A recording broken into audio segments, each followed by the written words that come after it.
Hello, my lovelies, and welcome to the show. My name is the Maeve of all trades. Today I'm going to be reading a little bit more of Knight of Camelot for you. I'm going to be reading pages 4 through 7. Thank you, Father. Your graciousness is truly admirable. Complimenting him was usually the best way to smooth things out after a scolding, but that morning it appeared to have done very little. In fact, now that she took a closer look at him, his mannerisms were far more tense and rigid than usual.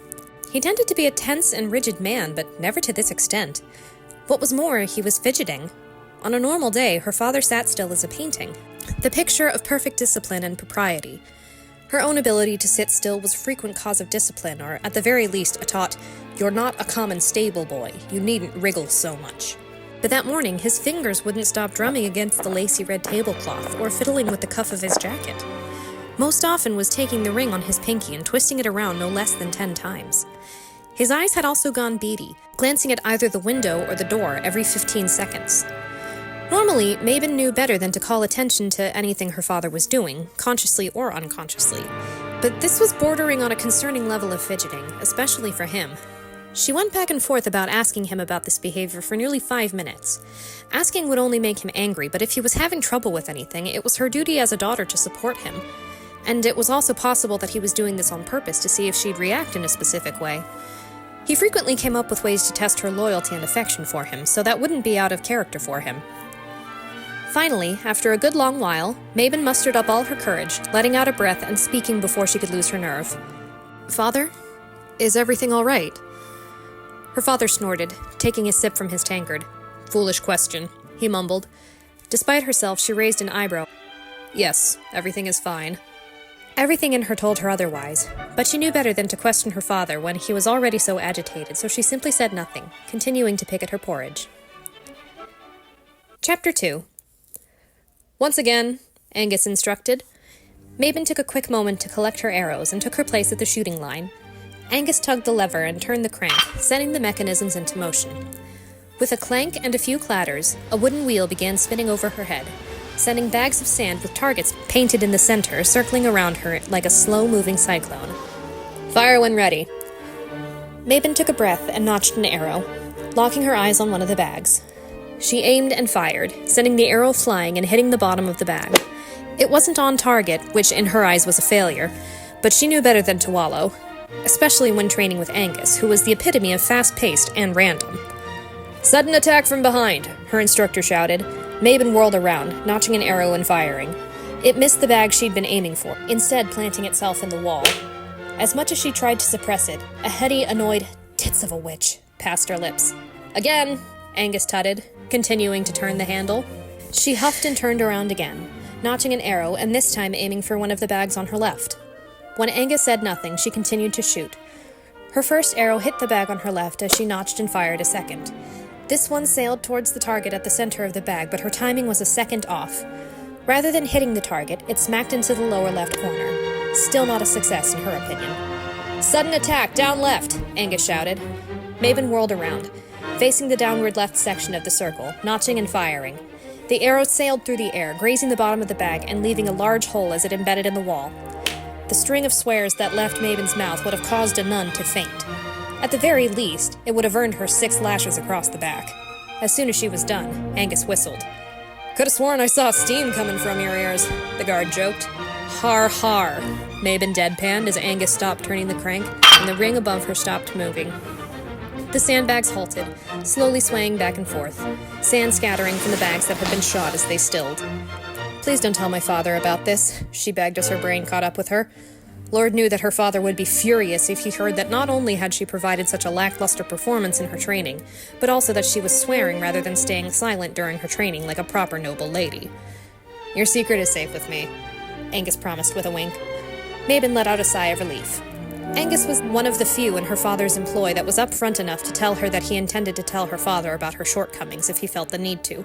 So if he said that he wasn't going to tell her father, he meant it. "Right."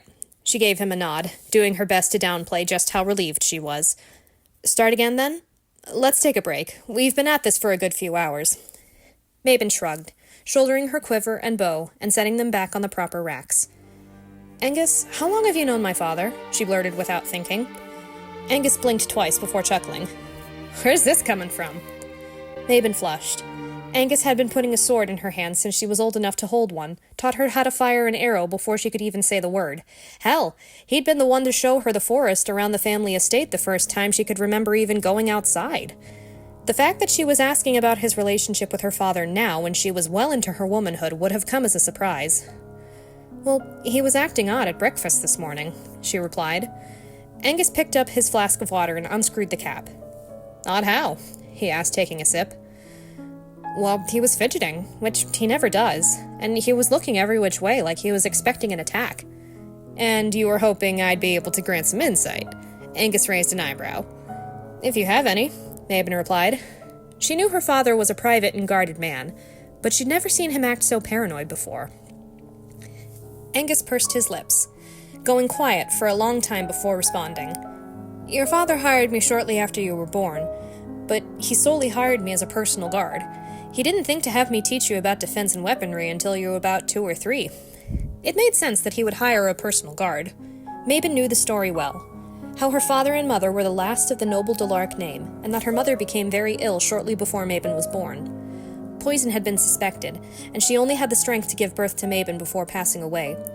Her father suspected foul play, and that had been the whole reason he'd moved them out into the woods where nobody would find them. She knew that she received training because he still suspected that someone was after them, but she always thought of it as, if the need arises. The lesson of not questioning her father was one she'd learned very quickly, so she never wondered why she was building her skills in weaponry when a typical education for a noble daughter centered around domestic tasks. She just accepted that he had plans for her, and it was her responsibility to follow them. But this was different. I've never known if your father was a man with enemies, but I know that back then he acted like he was. Constantly looking over his shoulder, flinching at every sound, and he wouldn't let you out of his sight for less than 10 minutes at a time. In fact, if my memory serves me, the day I was summoned here, he refused to even put you down. A strange twinkle of warmth came to Mabon's chest, and a smile came to her face that wasn't forced, but still felt like it was. Out of all the ways she could describe her father, gentle and caring were 2 words that were not among them, so hearing him act so protective was more than a little odd. Yet everything Angus had described were the actions of a dedicated and family-oriented man who wanted to protect his child, which wasn't exactly aligned with the picture that came to Mabon's head whenever she thought of her strict and particular father. It was like he was 2 different people. The man of the past who did everything he could to protect her, and the man of the present who would never settle for less than perfection. It always sparked a bit of cognitive dissonance in Mabon's mind, but she knew better than to question him. The only reason she was questioning her father now was because this was never how he'd carried himself. He'd surely break a blood vessel if she acted half as squirrely as he had that morning, and yet here he was doing just that. Angus went on. Things shortly started to ease into a routine, and he calmed down after a few months. But then one day, shortly after your first birthday, a message arrived. It sent him spiraling again. What did it say? Nobody knows, Angus replied with a shrug. He tossed it into the fire as soon as he read it. If you stayed for this long, thank you so much for listening. If you enjoyed the video, please leave a like, and be sure to leave a comment. I always love hearing from you guys, and make sure to subscribe. Thank you all so much. My name is the Maeve of All Trades, and I will see you next time.